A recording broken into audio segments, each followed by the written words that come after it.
आज दिखाते हैं तुम्हें उत्तराखंड का पानी, पहाड़ों का पानी, ठंडा पानी, बिल्कुल चिल्ड। और ये है घास, प्यारी हरी हरी घास है।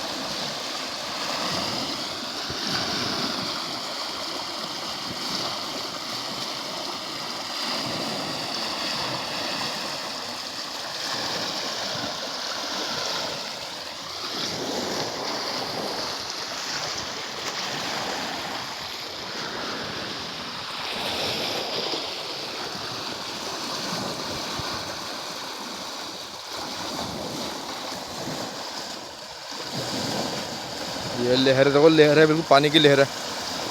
यह